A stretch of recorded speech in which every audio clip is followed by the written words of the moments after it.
The hardest conversation I have to have with an individual, Kenny, is when someone comes to me when they're 65 years old and they lay out their financial statements and they say, John, I'm ready to retire.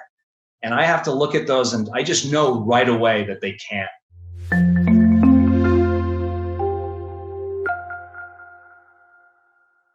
So what's your observation on what's happening right now? I know you're still connected in so many ways with a lot of investors. So what are you seeing? Well, if I could sum it up in one word, Kenny, it would be bananas. That's my that's my Wall Street term for what's going on right now. Word. Yeah, it's crazy. I mean, this is unprecedented time, something I've never seen before. I mean, I started back in 1994. That was 26 years ago. I'm dating myself. And that was the worst bond market in U.S. history. But here we are, fast forward to today, we're looking at times that we haven't seen since the Great Depression.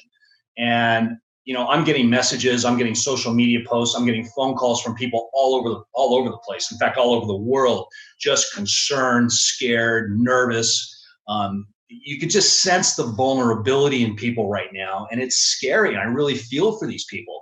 But there is hope for this, and we can get into that in a little bit. And I think that's part of the reason I wrote that book, and part of the reason you're doing your YouTube videos. I don't think there's a better time for your videos or my book than right now, given what's going on.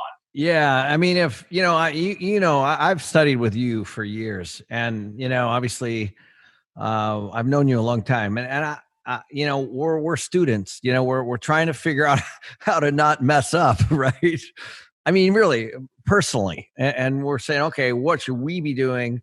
And so that's why I love having you on, because you managed all these folks for all these years. What are they telling you? What are they asking you? And what are you saying? Yeah, and I'm glad you brought that up. A couple of things on that. It's interesting, Kenny, since you and I met, going back, I don't know how many years now, I swear most of our time is talking about the mistakes we made, right? Yeah. I mean, that's where a lot of our emphasis is talking about all the things we did wrong and the screw-ups we made, because that's where learning really happens. The overarching theme of this book is learning from people's successes is smart, and we've all done that, but learning from people's mistakes is genius. And that's what this book is about. And then of course, we added another one, learning from difficult times makes you invincible.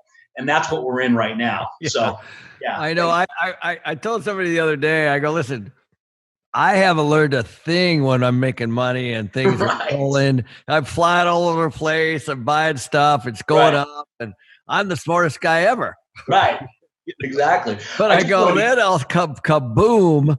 Yeah. And I'm like, okay, so because you don't really learn when you're making money, in my opinion.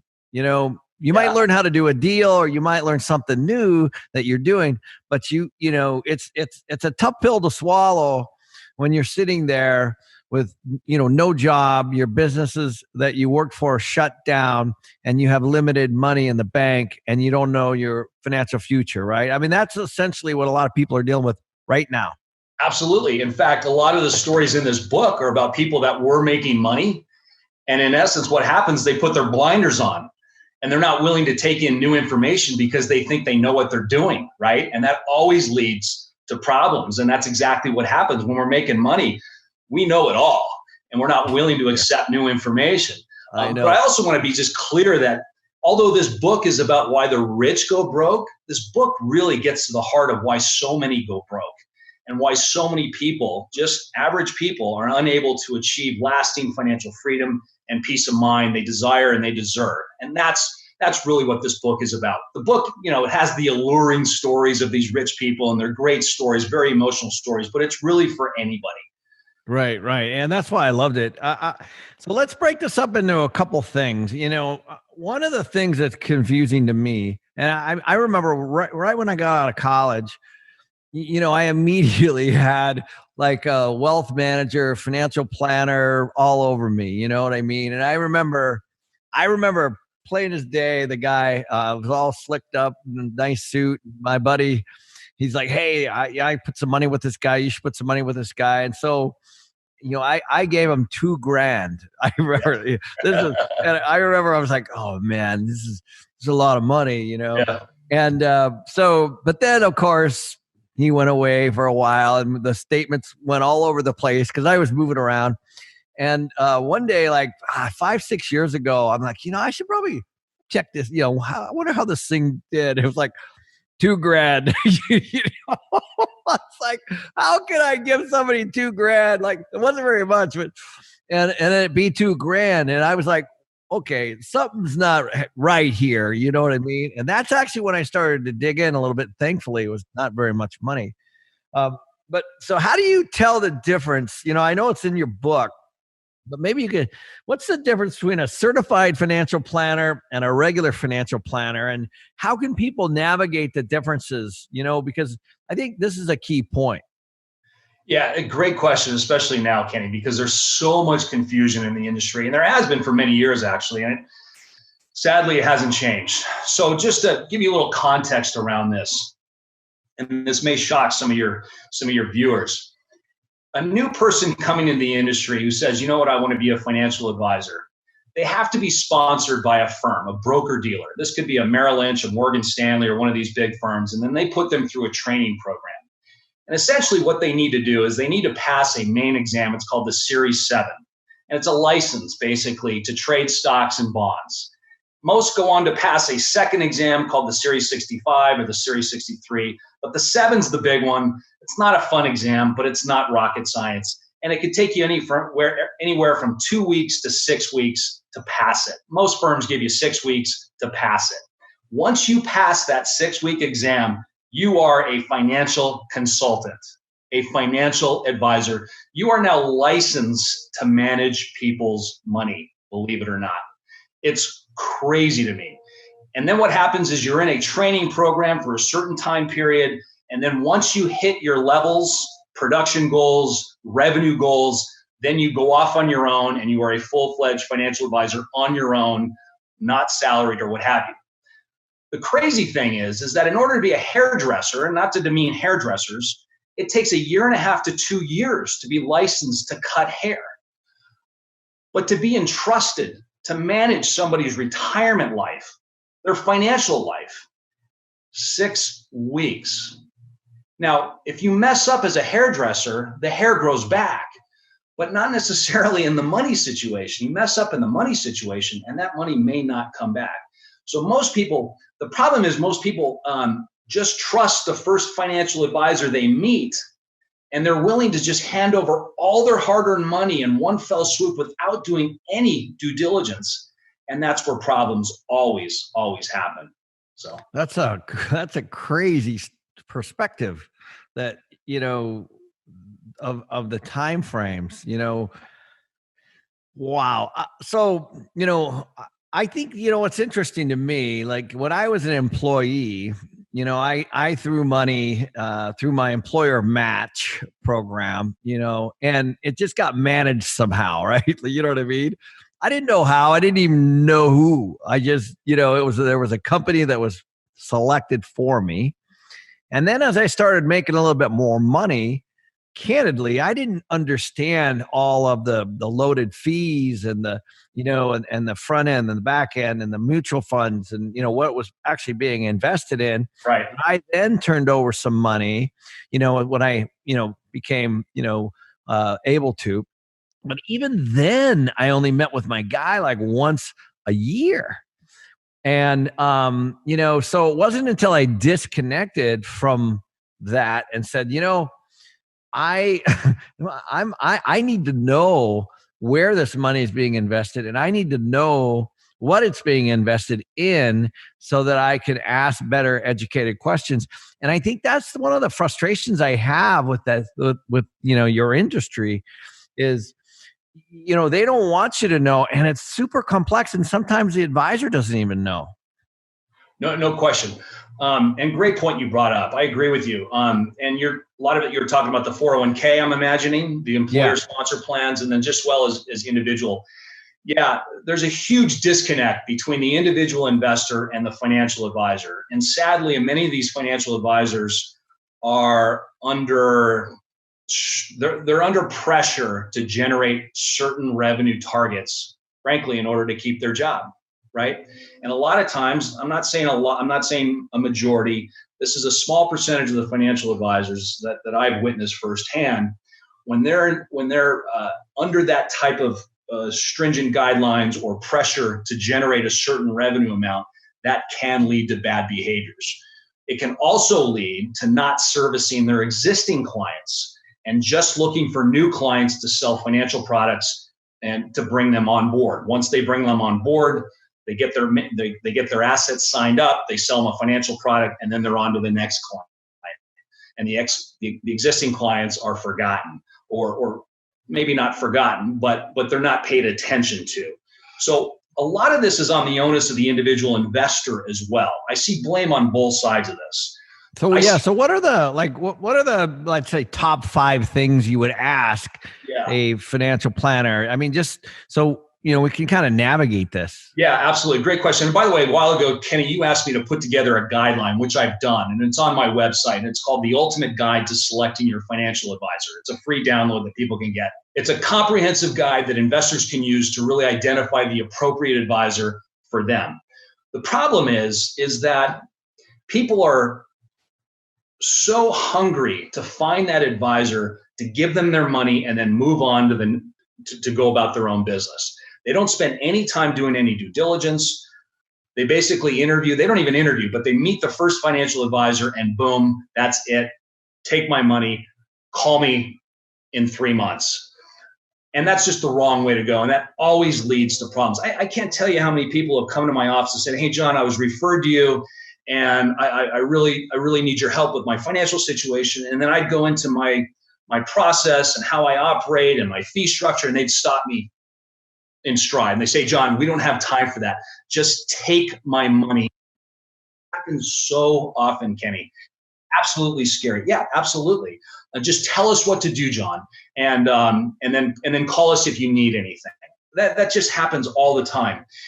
The problem is, like I said, is that the investors aren't interviewing other financial advisors. They're afraid to ask questions because they're afraid to look dumb in front of people. So the guide that I mentioned will take you through this, but let me just give you some ideas of what people should be doing, not just questions, but what they should be doing. First of all, they should be interviewing at least 3 financial advisors before they make their decision.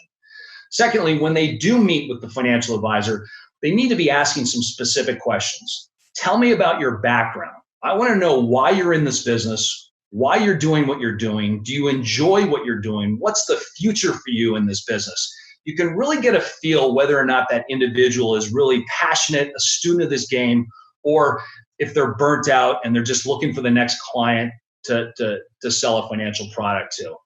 Don't get confused by experience or time in the industry versus knowledge in the industry. I can't tell you how many 20 plus veterans that I've coached and trained that are just so old school, that are just so stuck in their ways that they're not willing to accept new information or embrace new technology or what have you. So even though someone's been in the business for 30 years, that means nothing. The other things people should be focused on is, what is their process? The process for you may be different for the process for other people. So you want to make sure that you're dealing with a financial advisor that deals with people like you. If you're a medium income earner and yet the advisor you're dealing with is a high net worth financial advisor, chances are you're not going to get that attention that you so deserve. The other key thing that people really need to focus on are fees. And as I said for years, fees are can be the great destroyer of wealth. Now, it doesn't mean fees are bad. Fees are inevitable in any service. You just need to make sure that the fees that you're being charged are appropriate for the services that are being rendered. And this can be kind of tricky to figure out. And my guide will help you determine whether your fees are appropriate or not. The other thing is, you want to make sure that the administrative staff is well equipped, because most of the time you're going to be dealing with the admin team, making sure that things are running smoothly. So you want to make sure that that advisor has the right amount of staff to support the amount of business that they're generating. And then lastly, you want to make sure that the communication from the advisor is on a regular, periodic basis. You mentioned earlier, Kenny, that you heard from your guy once a year. That is just not acceptable. You should be hearing from this person at least on a monthly basis to make sure that you are keeping track, you're on track given the goals that you stated. So those are a couple of things. And the last thing I'll say is, identifying the right financial advisor is not a one-shot deal. This is an ongoing process. You have to continue to evaluate that financial advisor over time to make sure that they are delivering on what they say they're going to deliver and are doing that consistently. Those are really good points, John. Thank you. There's a lot inside of there, and I know the book goes into a lot of detail, and we're going to put up that download for sure so people can pull that down. It's interesting. I remember talking to you once about you saw an advertisement in somewhere, and I think it was California, and you went to that seminar where there was a financial planning. We've all seen them because I don't know, there's not a week that goes by I don't get 2 or 3 in my mailbox. Your estate or this or that or wealth management or financial planning or da-da-da. So anyway, I remember you telling me you went and the room was packed and the guy actually did an okay job of, the pitch. And then you went up afterwards. This was the best part of the story. And you said, right, why don't you tell the rest of the story? Yeah. So, this is like a punch in my gut, because this is my industry that I'm representing and I'm seeing this. It just makes me sick to my stomach. I like to see what else is going on in the industry. So like you said, I get solicited all the time for these, what I call the chicken dinner syndromes, where people get enticed to go to the chicken dinner and then people are ready to sign up right away. Well, this was a luncheon, and this is a very well-known financial advisor, and he's got satellite offices all over the country, and he's on the radio pitching a luncheon event all the time. So I finally signed up and I went. And as soon as I got there, seniors, I was the youngest by 20 years. These were 60+ year individuals, and you could just sense they were ready to sign the check immediately before the presentation even began. So the presentation begins, and it's a sharp-looking guy giving your traditional run-of-the-mill financial planning presentation, history of the markets, how they operate, how they manage money, etc. He was a bit of a character. He gave some impressions and so forth. I kind of enjoyed his presentation. But there was a buzz in the room, and people were ready to sign up immediately. So after the seminar, everyone was lined up, signing up for their consultation with the local advisor, which I did as well. So I'm sitting there with the financial advisor, and she basically had a script. She couldn't tell the difference between a stock and a bond. She was basically an order taker. No one asked her questions. No one cared about fees. No one asked about process or any of those other things that I mentioned earlier. They were there to write a check, to hand over all of their money to this financial advisor firm, frankly, because this guy had one good year many years ago. So in my consultation, she actually looked at me and she goes, wow, no one has ever asked me these questions before. I was like, this is crazy. Anyway, I said, so by the way, who was that presenter at the event? He was kind of a character. She leaned in. She goes, don't tell anybody. He's not a financial advisor. He's a Hollywood actor. I was just like, you have got to be kidding me. And she said, did you watch the Super Bowl last weekend? I said, yeah, of course. Well, he was featured in a pizza commercial. And sure enough, I looked him up, and there he was, the center of a pizza commercial in the Super Bowl. And just a week later, he's pitching us on his investment strategies. I was just mind-blowing. But so I'm glad you mentioned that, Kenny, because if that doesn't demonstrate serious pitfalls that so many people can fall into, nothing does. So, well, it's true, John. And I think I appreciate, first of all, the courage to go up and try to educate people, because especially now, people are going to start looking for, trustworthy stewards of their money, whatever that means. And you need to ask really, really good questions. And those are really good questions that you need to ask, because if you don't, you're going to be stuck. It breaks my heart that people are turning their money over to people blindly, even you, even me, without asking questions. It just blows my mind. Yeah, I tell you, the hardest conversation I have to have with an individual, Kenny, is when someone comes to me when they're 65 years old and they lay out their financial statements and they say, John, I'm ready to retire. And I have to look at those, and I just know right away that they can't. And I have to have that conversation with them. They've worked their tail off for the past 30 years, and they're sitting with insufficient assets in order to do so, because They didn't plan accordingly. They trusted the wrong people. They paid the wrong fees, and they waited to the very end. And it's too late at that point. And that's why this is just so important. So. Yeah, the difference between somebody that makes well-informed decisions and somebody who doesn't, that makes the exact same amount, can be significant by the time they're 60, 65. Significant. And that's all we're talking about here are choices on who you're allowing to manage your money and the questions that you're asking and the frequency that you're asking them. Well, I'll tell you the greatest, we study everything we can, but one of them is obviously silver and gold and all that. And the guy, my financial planner reached out to me. He's like, I think we should move some positions into oil, right? Well, I'd been studying oil and I go, I don't think that's a good idea. This wasn't long ago, of course. So obviously good decision. I go, I'd like to move it into silver. He's like, what are you talking about? Silver? I'm like, listen, trust me. I think you should move it into silver. And then I called him back, recently and he's like, well, I guess that was a good move, I was like, That's dude, great. you're the one supposed to be telling me what to do. You know what I mean? And by the way, here's the cool part. He called me because obviously these guys are getting hammered right now. So they're looking for fees, right? So he called me to actually start moving money. And I'm like, I don't think oil's a good idea. Let's go to silver. And he's like, okay, but anyway, so he made a little bit on that. But the point was, a lot of the moves that these guys are making, John, are based on financial incentives that they're getting, right? Well, yeah, absolutely. The name of the game is assets under management. The advisors want to generate as much. They want to bring in as many assets as they can because they charge a percentage-based fee on that. So the more assets they have under management, under their tutelage, the more revenue that they're generating. So yeah, absolutely, to some extent, yeah.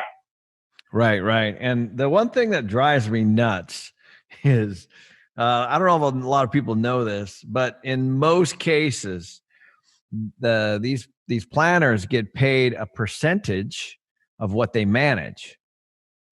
So it doesn't really matter if your portfolio goes down. Like in my case, I don't get paid if our real estate doesn't make money. But in the financial planning world, they get paid on their total assets under management, which is why it's such a heavily geared towards sales, right? Because they know that they're going to have some people leaving and they're also going to have some people, coming, right? And you just want to make sure you have a net gain going forward. Correct. Now, in their defense, absolutely. The financial advisor is incentivized to grow their assets, right? They want you to perform well. They want your assets to grow because then their fee grows as well. Conversely, if the assets go down in value, then they take a haircut as well. But yeah, to your point, Kenny, regardless, whatever they're managing, if money goes up or money goes down, they're still generating revenue on what they're managing. Yes. Yeah, and I guess that's what I meant, because if it's 1% or 2%, and you lose $1 million, it's actually fairly insignificant as compared to what the client loses. Yeah, that's true. 1% of $1 million versus $1 million. You know what I mean? Yeah, that's very true. Very true. So that's what I meant. But hey, John, those are some great questions. Thank you very, very much. We'll make sure that we put those the document up on the internet here, so people can download that and they can ask better questions. And certainly, guys, don't forget to go pick up this book. It's got some really good information in there, some strategies in there, some great stories in there that are real things that John's been through. So, John, thanks, man. This was great. I appreciate everything you're doing. Okay, I'm such an admirer of yours, and I thank you so much. You've inspired me to write this book and continue doing what I'm doing. I just want to say thank you. It's been great to be with you. Awesome, buddy. Okay. All right. Take care. Thanks.